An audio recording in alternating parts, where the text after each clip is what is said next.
Dans cette partie, nous allons nous intéresser au DOM. Donc, nous allons faire une petite introduction et après, nous allons revenir sur lui. Donc, le DOM. Donc, Document Object Model. Donc, en fait, c'est une interface qui permet de structurer le HTML et de pouvoir donc permettre au script d'accéder au document HTML et de pouvoir le modifier. Donc, premièrement, ici, je crée un fichier index.html et je l'ai ouvert à ce niveau. Il est vide, bien sûr, ici. Donc, je vais générer les éléments basiques d'un fichier HTML en faisant doc et entrée. Donc là, j'ai en fait tous les éléments basiques pour une page donc HTML. Dans cette page, je vais écrire un petit paragraphe. Donc, un petit paragraphe. P. Voilà. Dans lequel je vais mettre bonjour. C'est du HTML pour vous montrer que la page est bien chargée. Voilà, nous avons l'élément bonjour. Et donc ici, nous allons essayer d'injecter du script dans cette page à ce niveau. Donc tout ce que je vais taper ici sera donc du JavaScript. Donc script. Donc ici, je vais essayer d'utiliser document. Je vais faire console.log à ce niveau pour afficher document. Document, c'est une variable qui nous permet d'accéder à la globalité donc du document HTML. Donc en actualisant, je n'ai rien bien sûr parce que ça va apparaître sur la console ici. Donc je vais faire inspecter pour ouvrir, ou bien je peux faire aussi CTRL SHIFT I donc pour inspecter et ouvrir ceci. Donc vous voyez ici on a le document. Je vais le mettre en commentaire ici ou bien le supprimer carrément. D'accord. Donc je vais illustrer en actualisant. Vous voyez la console est vide. Et quand je reviens sur le document à ce niveau, donc console.log document, j'enregistre, j'actualise ici. Vous voyez, quand je surmonte, c'est tout le document qui est bleu. Vous voyez, donc ça montre que c'est toute la page qui est donc couverte. Je vais ouvrir ici. Quand je fais comme ça, HTML, donc c'est toujours la page. Header, il n'est pas visible, donc on ne le voit pas. Body, vous voyez, body, il y a la petite marge en orange qui apparaît. Donc voilà, je suis sur le body. Je peux ouvrir le body. Donc en passant sur le paragraphe, j'arrive seulement à accéder à l'élément texte. Donc là, je peux faire point, je vais dire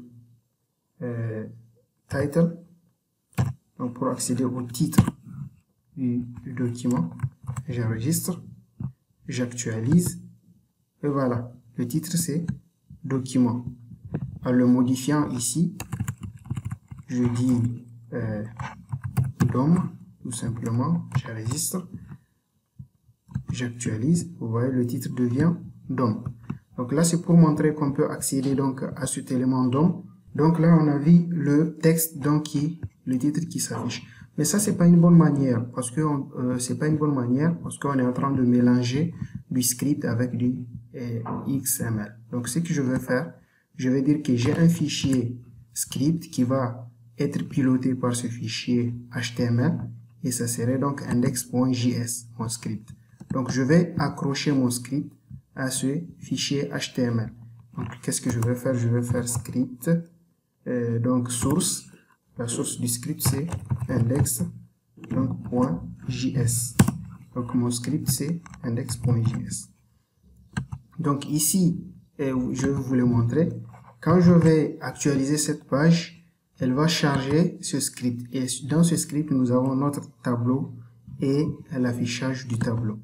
Donc quand je vais faire actualiser, vous voyez que le tableau s'affiche dans la console. Donc on a très bien notre script qui est chargé en ouvrant cette page donc HTML donc de ce cours.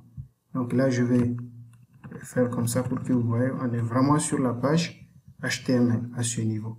Donc, actualiser, j'ai ces fichiers. Donc ici, qu'est-ce qu'on va faire? On va essayer d'accéder à cet élément de paragraphe à partir de notre fichier JavaScript et de modifier le contenu de ce paragraphe-là qui s'affiche à ce niveau. Donc ici, je vais supprimer tout ça. Je vais enregistrer. J'actualise. Vous voyez, c'est bien effacé. Donc ici, je vais accéder à l'élément, je vais faire console.log élément. Donc je vais faire document. Je vais utiliser une méthode qu'on appelle getElementById qui prend un ID en paramètre. Donc l'identifiant ici, je dois trouver un identifiant.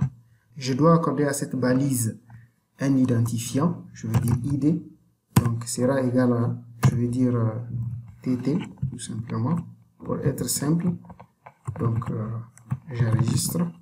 Je viens dans mon script. Je fais comme ça. Je fais CTRL-V, j'enregistre, j'actualise, et voilà qu'on accède au paragraphe, ce qui est affiché. Voilà.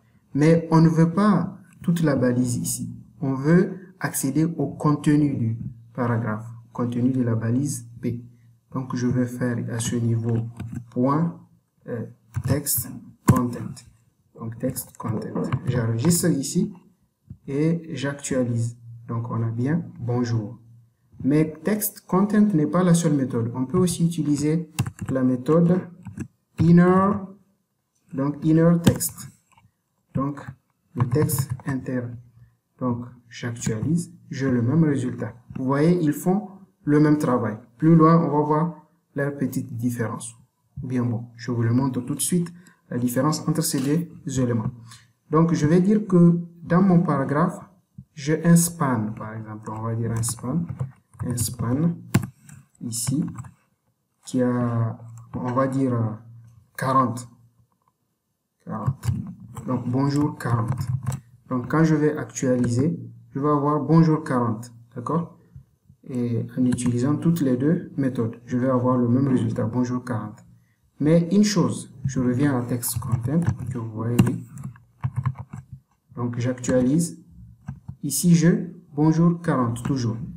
Donc, là où on va voir la différence entre text content et inner text, je vais mettre un style ici.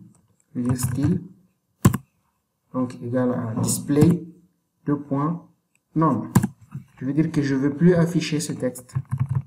Je vais donc actualiser. Sur mon navigateur, je ne veux plus l'afficher. J'actualise. 40 est parti. Mais il reste toujours à ce niveau, puisqu'on utilise la méthode ici, text content. Il est toujours resté ici. Mais lorsque je vais utiliser inner text, j'actualise, puisqu'il est display none, il ne sera pas affiché ici. Voilà la petite différence entre text content et inner text. On va faire une chose plus intéressante ici. On va demander à l'utilisateur, on va demander au visiteur de notre site de saisir son âge et on va partir modifier le fichier HTML pour insérer l'âge de l'utilisateur. Donc, qu'est-ce qu'on va faire ici à ce niveau? On va, je vais enlever cette idée, je le coupe, donc d'ici. Donc, je vais mettre ça au niveau du span. Donc, et je le mets ici. Donc, l'âge ici sera vide. Mais je vais dire votre âge est. Votre âge est 2 points. Donc, à ce niveau, je vais actualiser. Vous allez voir que votre âge est. Donc, ici, c'est en fonction de ce que l'utilisateur va nous mettre. Ou bien, au lieu de mettre span, je vais mettre un H1. Ça va être plus intéressant. Un H1. D'accord? Donc ici, au niveau du script, je vais donc créer une variable var que je vais appeler âge qui sera égal à prompt. On va dire quel est votre âge. Quel est votre âge, point d'interrogation, bon. Donc, on va récupérer l'âge, on va la stocker dans âge. Et ici, au lieu d'afficher, on va affecter cette valeur à l'identifiant. Donc, ici, lorsque l'utilisateur, il va, d'abord, je vais actualiser pour que vous voyez qu'est-ce qui se passe. Vous voyez, donc il y a une fenêtre qui se lance, dans laquelle on peut taper quelque chose. D'accord? Ce qu'on va taper, on le récupère et on valide. Je valide, mais rien ne se passe. Mais cette variable, alors, essayons d'afficher cette variable dans la console, console.log, donc âge, n'est-ce pas? J'enregistre ici, j'actualise, je dis 20, vous voyez, 20 est affiché ici. Donc ce 20, on veut l'afficher ici, à ce niveau. Donc il nous faut nous rendre ici pour modifier le contenu de cet élément pour qu'il soit donc affichable. Donc c'est ce qu'on va faire. Ici, je vais utiliser la méthode doc document, donc .get by id. Je mets l'id du H1 qui est tt. Donc je vais dire inner text égale à donc âge. Donc c'est-à-dire ce qu'on va récupérer à partir de ce prompt, je vais l'insérer dans le composant HTML qui a l'identifiant TT. Et quel est ce composant HTML qui a l'identifiant TT? C'est H1. Donc j'enregistre, j'actualise, je mets 40, ok, voilà le 40. Votre âge est 40, d'accord? Donc j'actualise, je fais 25. Voilà, l'âge est 25. Donc là, vraiment, on est en train de toucher quelque chose de dynamique. Donc ça, c'est le début du DOM. Donc on va continuer par la suite à l'explorer beaucoup plus en profondeur. On se revoit donc à la prochaine section.